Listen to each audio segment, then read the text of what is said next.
Welcome absolutely everyone to Broke and Gaming. I'm your host Shea. I am your other host Dan, and hey Shea, what have you been playing recently? Well, Dan, recently I was perusing the Xbox Spring Sale that I did not post about on our socials because I forgot. But I did pick up a couple of games, the most significant of which was Ghostwire Tokyo. Oh, yes. Yeah. I sank probably about 5 or 6 hours into it, mainly because the point at which I wanted to stop playing for the night, developments just kept happening in the game. So yeah, I ended up playing for about 2.5 hours longer than I wanted to. But yeah, it's an odd experience. I'll put it that way. It starts out in like this very survival horror tone kind of a game, and then almost immediately after that, they're like, "But what about cat ghosts?" Yes, yeah, exactly. And yeah, I talked about this on the show when I played it originally, and I'm like, Shay, I really think you're gonna like this. Yeah, because it's not like anything else I've ever played. Like, for a first-person perspective, especially, yeah, it's so crazy. Yeah, no, I had a ton of fun with that game. So at what point did you stop? You have to, there's like a big part of the map that you have to go find a temple for to like open everything up, basically. Mm-hmm. I stopped right before I got to that temple. Okay. Yeah. Yeah, all the cleansing and all that. Yeah. Fighting through Slendermans. The thing I don't know that I talked about when I talked about it previously was the super deep in-game lore, and it may be actual Japanese culture. I don't think so, just because it's so hyper specific to modern day, is how all the different enemies came to be. Like all the different office men looking dudes, all the weird little rain-coated children. Each like subsect of those have specific backstories as to how they became like evil ghost things. Yeah. And all of them are kind of worth reading because they're buck wild. You know what, man? Like, Japanese culture is really fucking good at giving ghosts weird, cool backstories. 100%. They love that shit. The yokai especially that you end up coming across throughout the course. Like, the fucking umbrella with 1 foot and 1 eye. Oh, that's real. It is real in Japanese culture. I was going to say that is part of Japanese culture. Part of the game too. Yeah. And they give like, so for all these historic yokai type things like kappas, and I forget what that umbrella thing is called, but that thing. Yeah. Like they give the detailed backstories as to how all those came into folklore. It's so cool. Like, yeah. It gives you a whole education on Japanese paranormal things, and it's really dope. I like it a lot. Yeah. I'm really enjoying that. I haven't played in a while because, I mean, mainly because of like the issue that I ran into as I was trying to get off. I haven't really had like 6 hours to sit down and play a game recently. Fair. But once I do, I will definitely be jumping back into that game. Another thing that I've been playing recently has been a game called Valkyria Chronicles 4. Which is an RTS that is super confusing, as many anime-style RTS games are, just desperately trying to do something that's different from Fire Emblem. Yeah, that's fair. It's all right. I mean, every trope is there. I think the problem is that, like, Fire Emblem is so ubiquitous and almost perfected that specific gameplay style. Yeah. Like, if it plays like that, like, it's really hard to set yourself apart now. Well, so that's the thing, is that, like, they did try to set themselves apart, but it's, like, so clear that they're like, we're not Fire Emblem, see? You know? Yeah. That kind of shit. It is unfortunate, because, like, I love real-time strategy games. So it's not turn-based like the standard Fire Emblem? Yeah, yes and no. So there's like, you like pop in and out of a map view, and like your movement, you are taking fire as you move. Oh. Yeah, so like you do have to be aware of where you're, and there's like a timing aspect to it as well. It is turn-based in the sense that you have like limited action economy on your turn, but you do have to kind of like time your run to cover to make sure that you're taking as little damage as possible, because enemies are firing at you as you're moving. Interesting. So it's kind of hybrid in that way then. Yeah. It's like I said, it's a good, like, I'm having fun with it. It's just, I don't know. I just would never recommend it over a Fire Emblem. You know what I mean? Yeah. So there is fuck, man. There is one more game that I've been playing, the name of which is escaping me at this moment. What's it like? What's it about? You know. So, in the same vein as not being able to sit down and play video games for 6 hours last week or so, I also have not really been playing games at all the last, I would say, 5 or 6 days, and so it has left my brain what this game is and what this game is about. I did pick it up in the spring sale, and I will be sure to get the name of that game when I actually, hold on, let me check the app. I might I might be able to look at my library on here. King's Bounty 2 is the name of that game. Oh, sure. I don't like it. I know a little bit about that. I'm not a fan. Yeah. You know what the other thing, Dan, that I've been playing is? And this is going to blow your fucking mind, I think. I have been playing Diablo 4. I mean, I'm not that surprised, but... Really? I feel like I've been pretty harsh on the Diablo games. What? Well... Especially this one, where it's like fucking online only. Yeah, that's the thing. I can't. Like, I've never been super into Diablo anyway. I thought they were fine, but I'm well documented on how I feel about must-be online gameplay, and I just... doesn't appeal to me. Not about it. Yeah, no, I got the game for free when I bought the console. Promptly uninstalled it, never looked back, and then I was like, I got some space on the hard drive, let me put this on there. Not enjoying it. Yeah, as you might expect. How's that Halsey soundtrack, though? Is that who did this? That's not who did the soundtrack, Isn't that the whole thing? Isn't she the big tie-in for this one? That can't be right. She would never. Yeah, she wrote Lilith, and I believe she plays Lilith? I remember she was doing like the like video game award circuit. Really? Like to support. Yeah.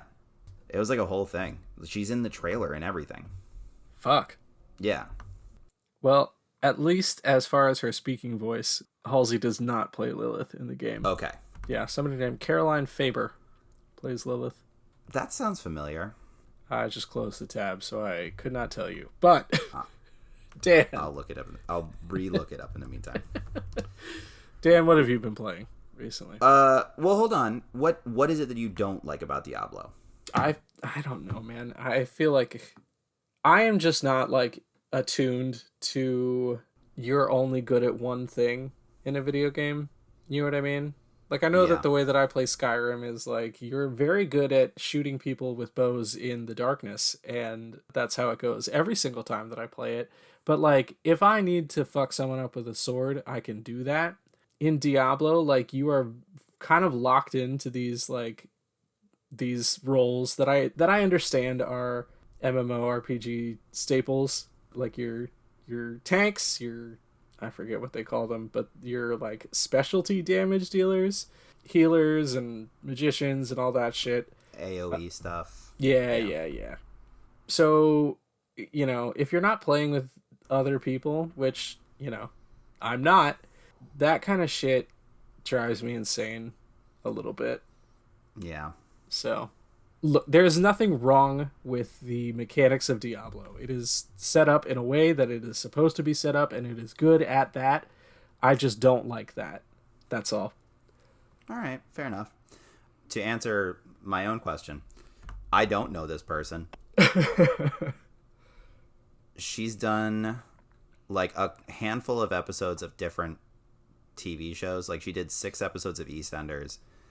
And like, if you're a British actress and you haven't done at least like 100 episodes of EastEnders or Casualty, the type of shows like Holby, that, yeah, Holby City, then you ain't nobody. Yeah. So yeah, no, she's a relatively unknown person, although she's been working since 2003 at least. Damn. Yeah. Good for her. But the most episodes she's done was of EastEnders. Huh. Does she do a lot of voiceover work? None. This is like her first VO role, it looks like. No, I'm sorry, that's not true. She did one. She did something called Doctor Who Lost Stories, and she did the voice for that TV series, or like this one episode thing. Huh. Is Lost Stories the one that Paul McGann did?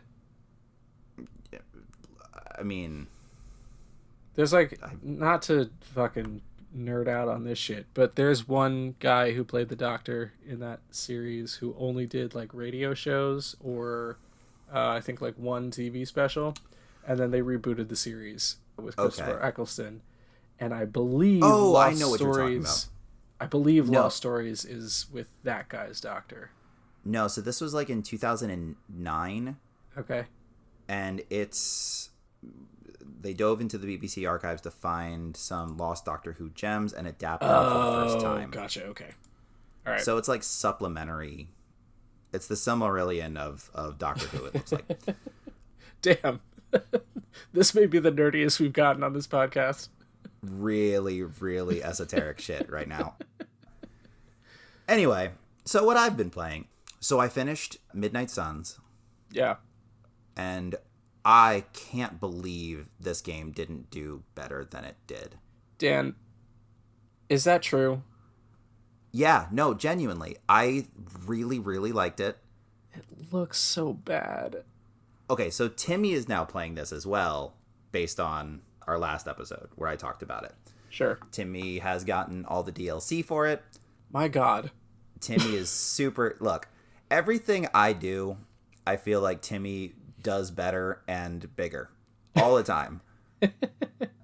So, like, he got all the DLC related to, like, Dracula and a bunch of DLC characters. Like, it's how you get Deadpool and Venom as a playable character, and Morbius, America's favorite Marvel character. But I did all the mainline stuff. I did all the side quests. I did everything there was to do. I fucking loved it. It's really well written. The characterizations are solid and like as good as any Marvel game, if not better, that I've ever played. And I'm including I would the say Spider-Man that games. I know it sounds insane. I don't know about the Spider-Man games, but certainly the ones that are like, this is Marvel shit, rather than like Rocksteady stuff. Not Rocksteady. Who does those games? Insomniac. Insomniac, not... Yeah. Rocksteady's Batman, Fuck but off. They're basically the same thing. Like, they're just two sides of the same right. super nerdy coin. Yeah. It's really, really good, Shea. I like it too. I'm not disagreeing with you that the game is fun. It looks like dog shit for a game that was made in the 2020s. I don't think it looks that bad. It looks bad, man. It looks bad. The environments that you're in are like fucking choppy and repetitive. Are you talking about the Abbey itself, like the area that you explore? That, the areas that you're fighting in, the like landscape doesn't quite sync up correctly. I wonder if it's a difference between consoles. I might had be. zero problem. Okay, the other thing that does drive me insane about that game, and then I promise I will stop shitting on it. No. The way that the hunter moves in that game, like the steps are just too short for the amount of ground that you're covering, which is a weird complaint to have about that, but like that I agree with. I notice it every time I'm walking with that dude. I will say that is something I clocked myself as well. Yeah. His run cycle is really weird. Yeah. It almost feels like the Abbey portion of the game was a late addition overall. Yeah. And you spend so much time doing it, it does become much more noticeable. Like, if it wasn't for the fact that there was a fast travel in the Abbey, I would have probably stopped playing, because it's not anywhere near as fun. And, like, I finished everything there was to do, side quest-wise, in the Abbey, as far as, like, the exploration and the mysteries, quote-unquote, that they have scattered around. I finished that about halfway through the playthrough. then it was just missions from then on out, which Gross. is Only fine. the story? Well, yeah. Or whatever side missions you wanted to do to unlock friendships, to unlock costumes and powers and all those other things. Like, they put a tremendous amount of work into this. Mm-hmm. And it is fairly stacked as far as the things that you're capable of doing. The unfortunate part is a lot of them don't matter. A lot of, like, so Scarlet Witch's, like, ultimate power, her Midnight Sun's ability, knocks her out. Like, she basically does the House of M Day thing of, like, no sure. more. Yeah.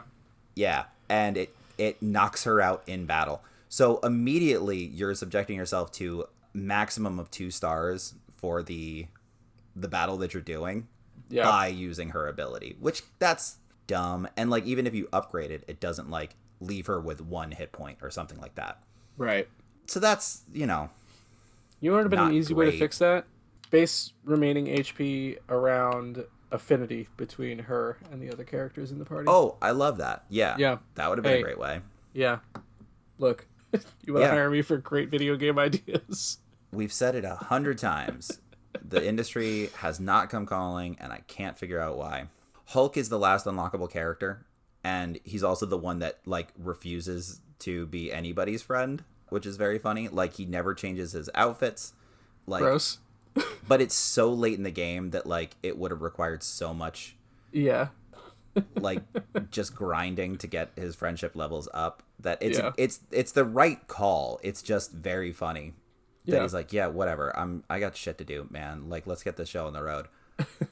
But he also spent, like, the most time as an adversary, a brainwashed Hulk, that being that it's like a 4th quarter play to be like, we got the Hulk on our team, great, was fine. Yeah. Like, the way to get his final powers is you have to, like, just do a couple of the Forge quests, like the research things. Yeah. And then that's it. And then it's just like, all right, you can have it. You're good. I don't know if this is because I'm still kind of early days in the game. The other thing I didn't like about this game was the decks are not, like, your powers are not very varied. They scale pretty quickly. Okay. And I was going to say, I feel pretty confidently that was I'm still in the early game concern. Timmy and I were talking about this as well, and, like, there's really no bad combination of characters after a while. Yeah. It just is what your playstyle is. Everyone's abilities are very dialed into who they are. Arguably, Captain America's the worst out of everybody, but he's also the most bland as a character could be in this type of game, to be honest with you. Or in comic books, or in like just Captain America's the worst.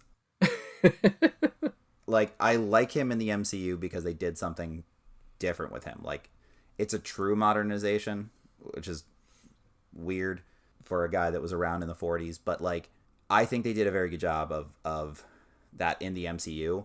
This is comic book style Steve, and I don't like it. Nah, fuck that.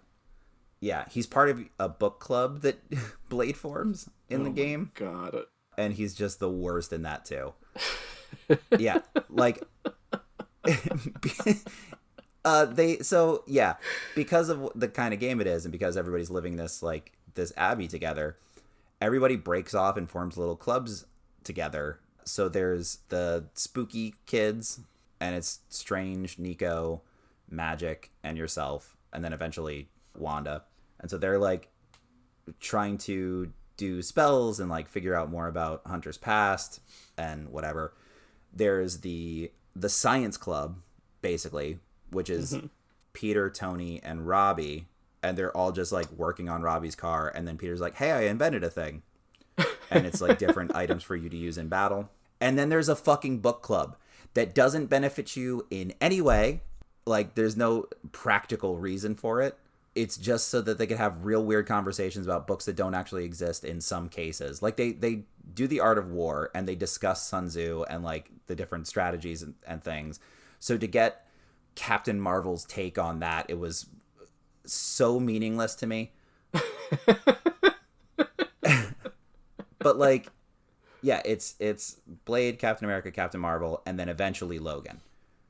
And Logan doesn't take it seriously, and that's the only fun part of it, of like, this was dumb. I liked the violence, whatever. And then he's like, when it's his turn to pick, he chooses like a weird sci-fi book that's like the 54th book in a series of 152.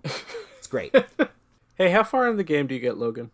He is the second unlocked character and the worst to start off. Mm-hmm. In terms of like what his abilities are at ground level, his are the worst. But like a third, maybe a little bit more than a third. Okay. I just wanted to know because he's featured prominently on the cover of this game. That's all. Oh, for sure he is. Yeah. Yeah. At any rate, I beat it. I enjoyed it. There's a setup for a sequel that would have had Doctor Doom as the main dude, and I'm upset that that'll never happen. So that's that. The other thing I've been playing, which really took me by surprise. Shea, have you heard of Dave the Diver? No. Yeah, neither had I. But Dan, I would love to hear more about that. Oh, man. Dave the Diver is a retro-looking hybrid. Okay, so not... Okay, this is so hard. Okay, do me a favor. Look up a picture of Dave the Diver and give me your first impressions. Yikes. Yikes is the first impression? Yeah. Because of the very 8-bit looking art style? Man, I don't know why, but this guy's giving me Guy Fieri in a wetsuit vibes. Super not wrong. You're super not wrong. Yeah. It has a 10 out... Oh, my God. It's... A 10 out of 10 on Steam. Shea. Fuck off. This is the best game I've played this year. Okay. I'm not kidding. I was so engrossed with this stupid fucking indie game. All right, I take that. I'm being slightly hyperbolic. Maybe not the best game, because Final Fantasy still exists in this universe, but it's so good. The setup for the game is you get a call from a friend. He's like, hey, I just opened up a sushi restaurant with this like renowned chef that didn't have a job. You want to come catch fish for us? We'll Stop pay you it. in sushi. Stop it. The journey this game takes you on is... Does it tackle the ethical dilemma of the sushi industry as a whole? You know, not as much as I would have liked. It does get into, hey, we really shouldn't be hunting dolphins, but you kill a whole lot of sharks, so like, little column A, little column B. Interesting. The central gameplay is you dive into the water, you collect fish. You have a couple different things at your disposal. At first you only have like a harpoon gun thing, but you end up getting like different type of underwater guns like nets or tranquilizers or fucking shotguns. And you just travel deeper and deeper and deeper. You get attacked by this group called Blue Sea, which are supposedly like ecological terrorists, but then you find out that they're actually behind some of the dolphin hunting that's going on. The guy battles you in a fucking mech suit. You find a race of underwater people and their long hidden civilization. You start doing tasks for them. Then you find out that like there's this giant underwater tree of life thing that's been causing earthquakes for some reason. So you have to investigate that. I did not know that this was what this was. It's so good. There's every mini game you could possibly conceive of at any point in time. Like I did stealth missions. I did seahorse racing. I did like Cooking Mama style fucking cooking thing competitions as the sushi chef. I did rhythm games. I did like there's so much going on. It's fantastic. And it is 1,000% a game you have to play to understand how good it is. I'm getting that vibe, Dan. Because nothing I'm saying is making sense. And I know this because I've had this conversation with people not on this podcast. And the only person that like really got it was Kit because she watched me play it. And was as deeply enthralled with this whole experience as I was. It's fucking well written. It's funny. It's super bizarre at certain points. Like, they have these, like, cutscenes when you learn a new recipe or build a new gun or upgrade something or whatever that are just batshit insane. It's great.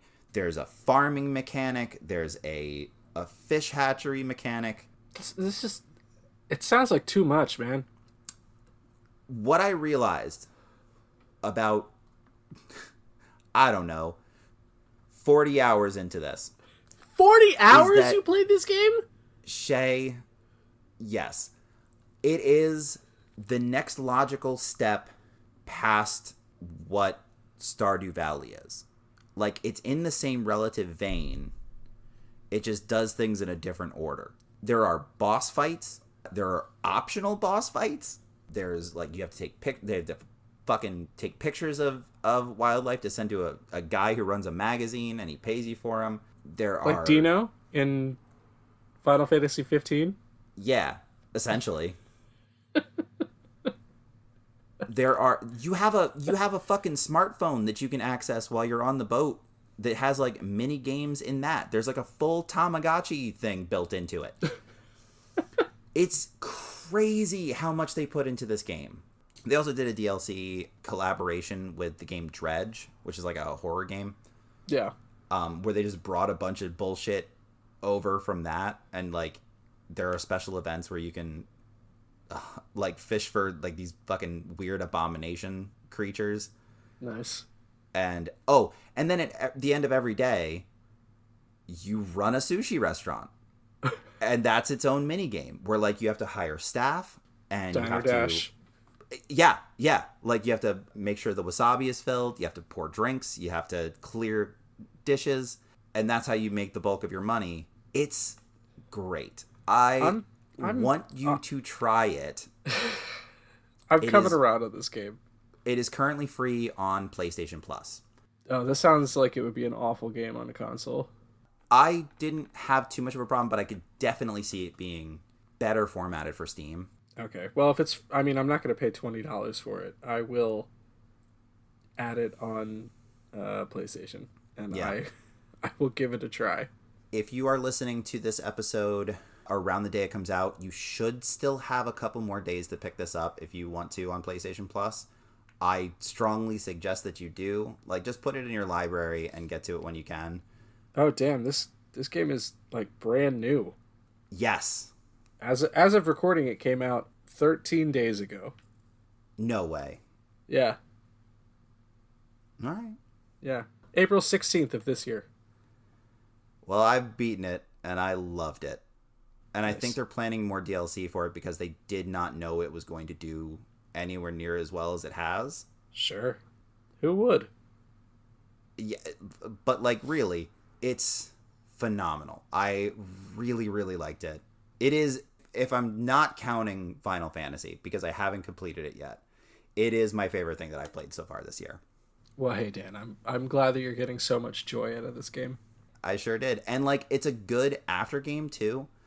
Like, once you complete the main thing, there's, like, an epilogue where you can just fuck around. Like, I now have a second sushi restaurant branch that I had to staff separately. I'm still getting new crops. I'm still, like, there's still other fish to find. There are, like, special event nights where, like, I have to get all of, like, a specific type of ingredient.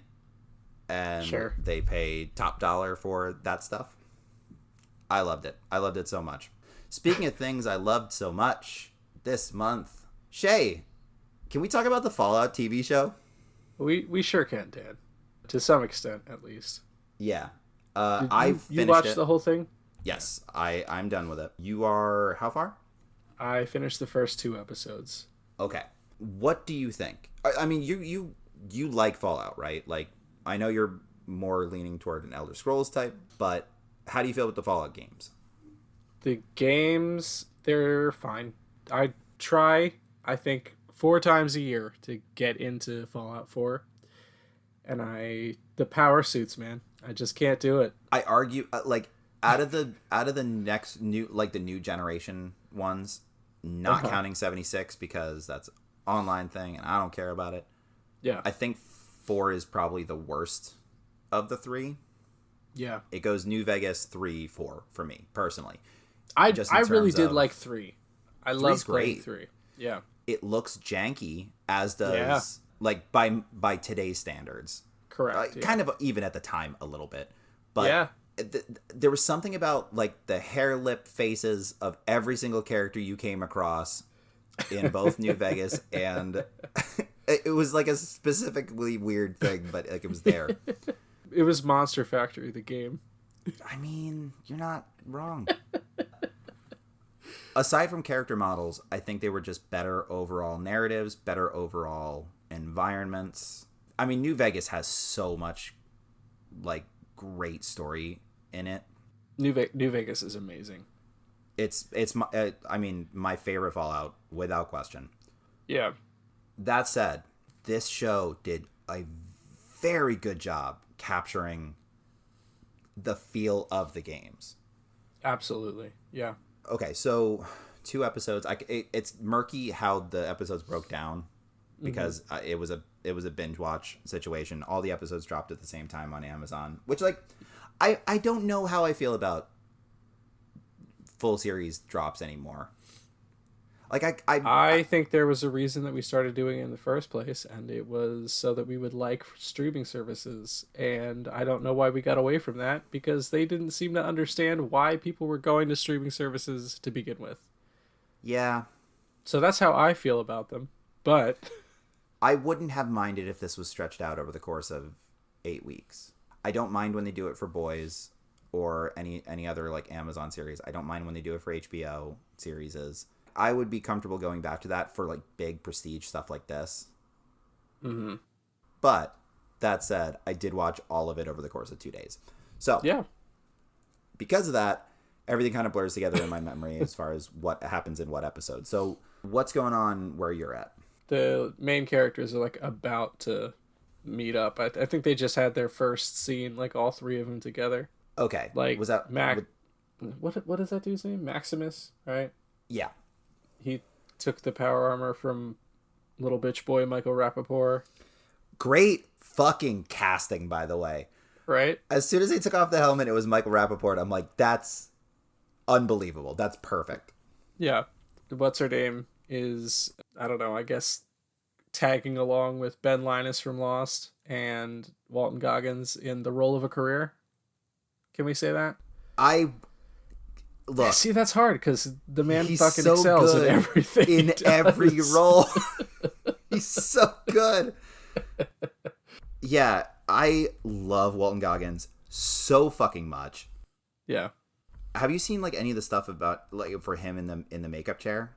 The initial, until they had it like really really down, it was 5 hours in the makeup chair to become the ghoul. Which like That's damn. yeah, that's not a lot by like other standards, but for like a TV series, that's kind of a lot. Right. But yeah, oh man, he's so fucking good. But yeah, so okay, so Lucy's tagging along with that guy. I could not tell you his name on this show. The character's name is Yeah. I'm looking it up. It's really not that important. It's super not, but it's Ben Linus. Yeah, Michael Emerson from Lost. Yep. And Saw. It should be noted. that's the other big one for me, for sure. He did like one of those CBS like, Person of Interest. Yeah, that one. With fucking Jim Caviezel. Ugh. We don't talk about that. Yeah, no, I love the casting in this show across the board. Like even the bit players are really Hey well dog, done. you know who's in this goddamn show? Which one? I mean, yes, I do because I watched it all. But who are we talking about? It's Matt fucking Berry. Matt fucking Berry, baby. It would have never occurred to me to cast him as Mr. Handy, and it makes all the fucking sense in the world. It's perfect. I just watched a whole supercut of just deliveries from What We Do in the Shadows. He's the goddamn best. He really is. Love him so much. This is how we talk in Arizona. It's the fucking best. Johnny Pemberton is a lot of fun in it. I think that's maybe the next episode for you. He was featured like very, very little in the first episode. He was in that weird ass show where like he was plucked from LA comedy obscurity. Oh no, I know this guy. Yeah. Yeah, he was in the first two. Was he in both Yeah, episodes? Yeah, he's like the bully. Yeah. He's just real weird looking guy. He's a super weird looking guy. The biggest thing to his credit was he was like second or third on the call sheet for that weird fucking hybrid cartoon sitcom thing. Oh, Son of Zorn. Yeah, he was the son of Zorn. Yeah. Alan. Absolutely. I watched 2 episodes and I'm like, this is not for me. I like the concept. I don't like how it's presented. But like, he's also in 16 episodes of Superstore. Absolutely. He also played somebody called Dick Nickel in a show called Middlemost Posts. Never heard of it. It sounds great. Dick Nickel, you say? I do say that hesitantly, I would add. Actually, it looks like he was a main character. Well, yeah, you know how they slip those in. Starring John DiMaggio. That art style is just, it's got the Ren and Stimpy vibe. But like bad. Or Uncle fucking whatever. Uncle Grandpa? Yeah, that Gumball? one. Amazing World of Gumball or whatever. Less that, more Uncle Grandpa, but yeah, that just, I don't care for it. What's that, City Greens or whatever? One about those a little bit, yeah. Podunk, Billy and Mandy ripoffs that moved to the city. Yeah. That sort of deal. Anyway, yeah. He's great. John Daly's fucking great. John Daly is, I think, UCB alum. Nick Kroll puts him in a bunch of stuff. He's in both the first and last episodes of Parks and Recreation. I really like him. He's the snake oil salesman. Oh, yeah, sure. Oh, I love him. He's so fucking good. Yeah. Chris Parnell, you haven't gotten to that yet, but he fucking kills it. Maybe I watched more than 2 episodes because I did see Chris Parnell. Oh, then you're pretty deep in. If you saw Chris Parnell, you're like at I'm not that deep. 4 or 5. Yeah, that's maybe 4. Because that's after Maximus and Lucy are like actually traveling together. Maybe I'm thinking of Chris Parnell in a different setting. He was the Cyclops. Oh, did you meet the Cyclops? Maybe I did. Is he in the trailer?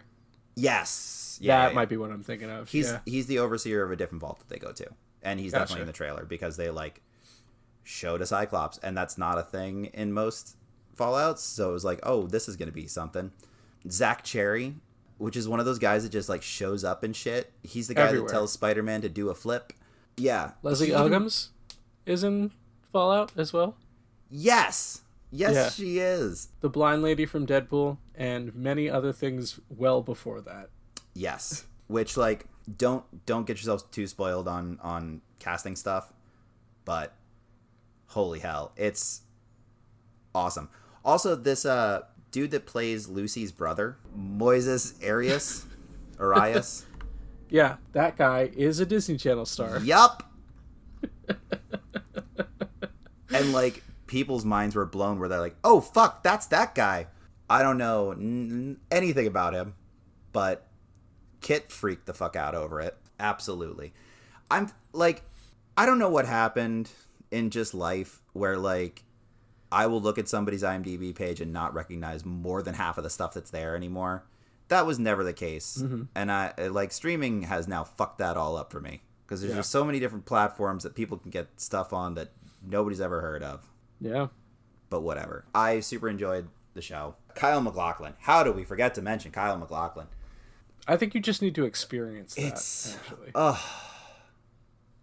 The best thing about the show, first of all, again, captured that world as perfectly as I could imagine it being done. Yeah. But the final scene of the final episode is the most fan servicey cliffhanger conceivable. Like, it's not really a spoiler if I tell you this, like what the view is of the last scene. But I'm gonna. Is it perhaps a rundown casino? Shea, there's a character overlooking New Vegas. Yep. I love it so much. It's so exciting that we're gonna get justice for the game that Bethesda doesn't like and we all love. Like, do you know that they made this show canon? It wasn't intended to be. and then like there was an official release of like everything that happens in this is now 100% accurate. It is 100% canon. Hey, cool. Doesn't matter, because in 15 years when Fallout 5 comes out, no one will remember. God, yeah, I think that is our timetable, isn't it? If the release of Elder Scrolls 6 is any indication, correct. I mean, once they give up supporting, because they're still supporting 76. Once they give up on that, like they did with Elder Scrolls Online to some extent, like maybe they'll actually fucking buckle down and make us a goddamn game. But like there, in the past 4 years, there have been 2 completely functional fan-made Fallouts that I'm aware of. Someone made a London Fallout, or is making a London Fallout. Someone made a Miami Fallout, or is making a Miami Fallout. And like completely fleshed out worlds in 2 areas of the country that they haven't touched yet, or in the world that they haven't touched yet, I should say. Sure. And Bethesda can't just make us a new one. Stupid. Yeah, well, whatever. Yeah. This was definitely my most like ranty episode. I'm not drinking energy drinks anymore. I shouldn't have this much going on. Yeah, that's a new development that has nothing to do with video games, but I'm like fully off energy drinks now, Shay. Yeah. Are you proud of me? Well done, Dan. I'm doing liquid IV. Don't know that that's necessarily better. I feel better overall. This is not an ad. This is not sponsored content. Speaking of sponsored content. Yeah, let's go. Where can people find us? Well, if you'd like to follow the show, you can do so at BNG Pod on Instagram, and also Broke End Gaming on Facebook. I don't know if we've mentioned this previously. I think I said that we were on Twitter in the last episode just because it was part of like this built-in go home rant that we do, but we're not on that anymore. We don't touch that shit. So those are the 2 places on social media you can find us, and on those we post sales that you should be aware of that we call cheap codes, as well as custom artwork for every episode. If you want to share the show, you can do so with our hosting site, which is anchor.fm/bngpod. And if you'd like to watch me stream at some point in the future, at some time that I keep saying is going to be this weekend, and it never is, but you can do that over at twitch.tv/bngpodcast. Then, if you are sick of me not streaming on the weekends and would like to see the streams I've done in the past, you can head over to our YouTube channel where all of those streams are saved for time immemorial. And that is youtube.com/@BrokeNGamingPodcast. Small side note, Anchor is where everything is right now. I don't know if that's going to transfer over or not. We're going through some stuff with our Spotify hosting that may change that URL, but we will keep you posted on that. But in the meantime, if you want to email us for any reason, you can do so at brokeendgamingpod@gmail.com. Shay, that's another episode in the books.